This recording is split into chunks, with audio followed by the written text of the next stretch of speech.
What are you doing?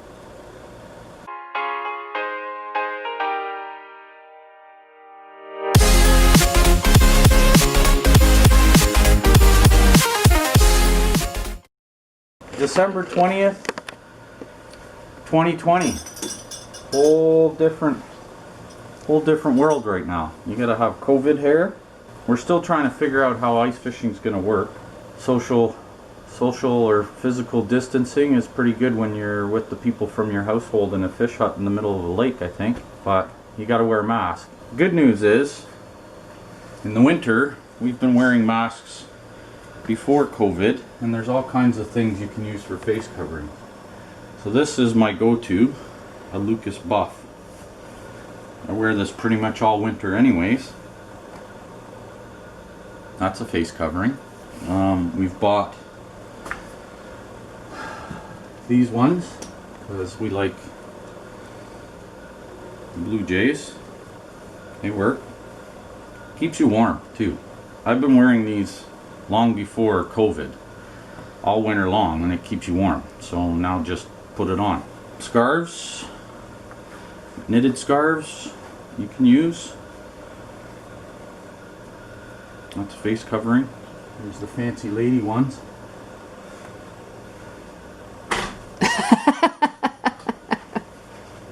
Just look in your cupboard, there's lots. This isn't a face covering, this is just my Davy Crockett. It'll keep your head warm. Davy Crockett, the man who don't know fear. Merry Christmas, everybody. Even just your typical, if I can find one, I think they maybe are 10 bucks at the most. I'm pretty sure every snowmobile shop will have them. This is perfect for your helmet. And now it's a face covering. And you didn't even know it. Yeah. So you gotta cover up your nose. Yeah. Works. Right? And this keeps you really warm in the winter too. I wear it all the time too. This I wear all the time because this was actually my father's. I don't know if it will work. Yeah. Anyways, we're gonna try and start doing ice reports. We're not quite sure how the Lake Simcoe ice fishing season's gonna go. We got some ice, and we're gonna go see my buddy Paul,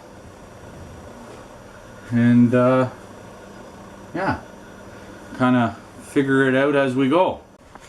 So here we are, Corner Park, December 20th, 2020. We're down here, it's about 1 o'clock, and we're gonna go check out the ice. Need to do a little droning if my drone will charge up, because there's ice here. So it's a pretty cool thing. I don't know if I've ever covered it on my videos, but you just go to your local hardware store and you buy the, I don't know, 6 or 8 inch ice scraper. You can cut it down to 3 inches and sharpen it, and it makes an awesome ice chisel. So I couldn't find my rebar, it's covered in cobwebs.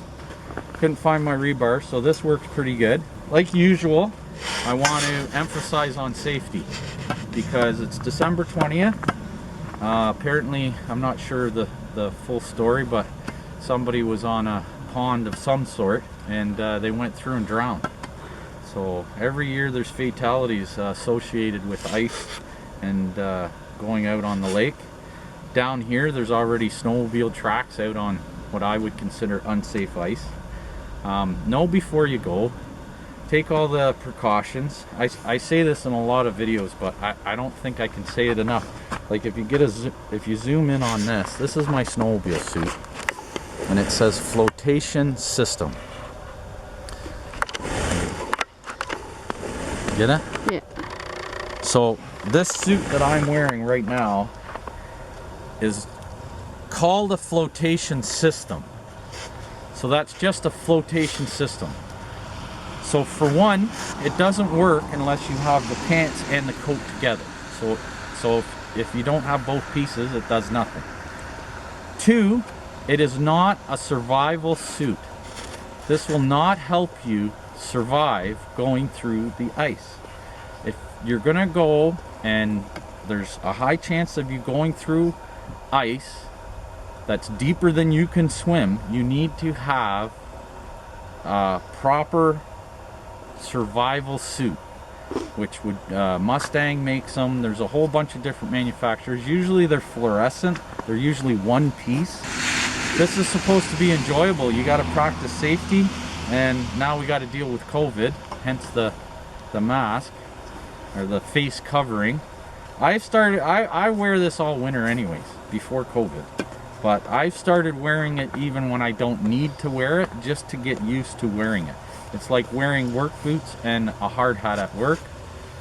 If you wear it all the time, it becomes natural and it becomes easier. If there's one thing you can get out of these videos, I hope it's proper safety. Now where I'm going to check the ice, I'm going to send the drone out too if it'll charge up. The depth of water I'm going to be in is about here. Like, it's barely over my knee for a mile out there.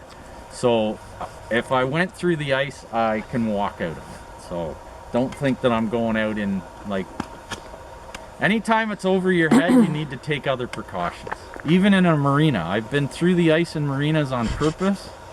And until you've gone through the ice, you do not understand what going through the ice does to your body. It's an experience that, unless you've experienced it, you don't understand it. And if you've never experienced it and it happens to you, you're gonna panic. And panic is what is a real detriment.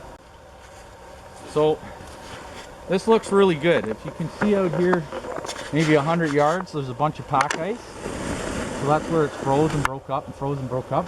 But as far as I can see, there is a nice good layer of ice.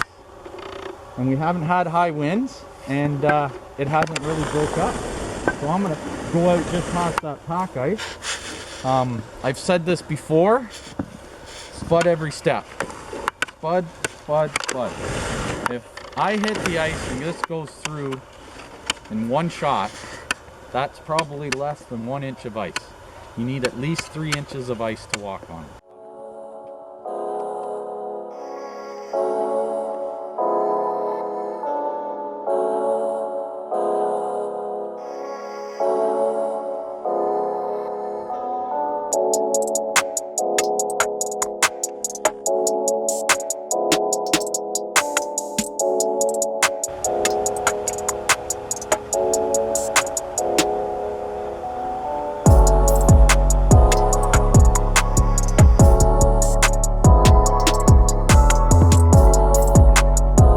Went out, like I said, I kind of marked it on my, it was only this deep.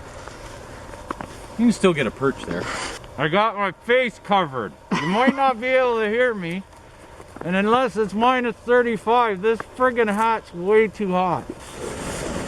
So on my way out, this is the pack ice that broke up. And it is a good 2 inches of pack ice, and you can see in this pack ice it's what I like to call white ice, which is what I'm on here too. So you can see the pack ice has been out in the sun, rounded it off, but this is what I call white ice. So there's lots of air bubbles and pockets. It's only 2 inches. This is not great ice, but it's still good ice. Just goes to show you that 2 inches of ice can break up in the wind pretty easily. Now out past the pack ice, this is a chunk of what I would call fresh ice. Oh, beautiful, the sun's coming out. So I don't know if the camera can pick this up, but this is how the ice is sitting. This would be the top surface, and this is perfect black ice or clear ice. There's very, very little water, air pockets, air in there. This is frozen solid. This is the strongest ice you get. And if you look, you can see in the first ½ inch to an inch here, this is where the sun has heated up the surface and done little penetrations, which is okay, but if we get, once we get snow covering it, it'll stop that. But that's the heat of the sun melting little striations into the ice. And this piece, I figured it was 3. It's 2.5 inches. That's 2.5 inches of beautiful ice.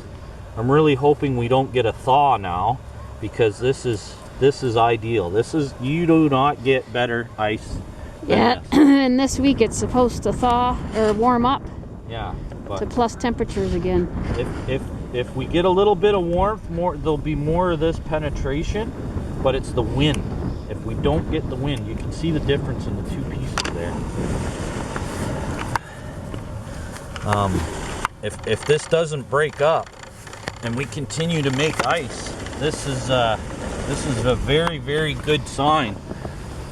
Especially being December 20th, you know, a couple cold nights, and we're fishing. Like I say it in all my videos, and I'm gonna keep saying it video after video after video. This is advanced angling time. If you don't know what you're doing, you don't go. This is, you use something like the amphibious Argos work good, but you still need two, because if one gets through the ice and can't get out, you need a way back in. But this is survival suits, ropes, flotation devices, Picks. ice picks, and yeah. But Just- yeah, like I really think that if you took all the right precautions, I'm actually surprised I don't see a couple of advanced anglers out there today. The rain maybe warded them off, but anyways, enough with my rambling. Let's go check in with my buddy Paul from Paul's Fish Huts and see what he's got going on. So Paul's not around, he's busy doing stuff, but fully ready to be operational. The huts are ready, and he's got the equipment, and basically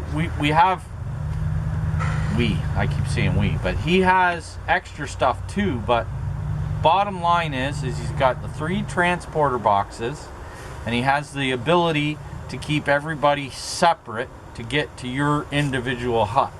So basically whoever rents a said hut only is going to be in a transporter box with the people that have rented that hut, and he's able to sanitize each hut after use, and each of these transporter boxes after use.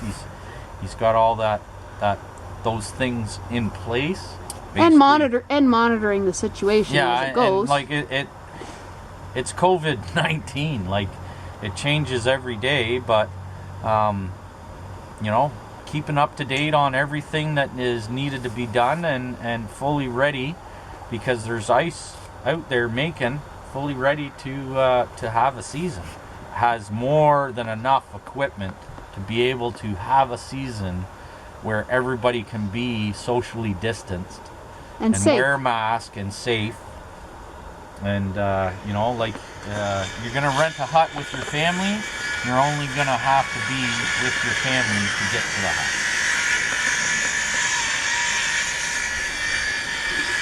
And he's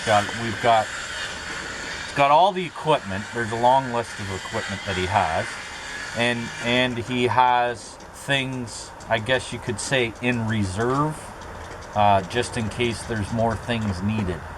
And that's all we know right now, is that that he is doing. He's a go. He's a go. He's a go. He's a go. He's doing everything that needs to be done, and is prepared to do everything that needs to be done, so that people can get out with their family and the people in their bubble and go ice fishing. You know, you got to be 6 feet apart, and he doesn't put huts. He doesn't put huts very close together. He keeps them spread out, and yeah. So that's it. That's the report.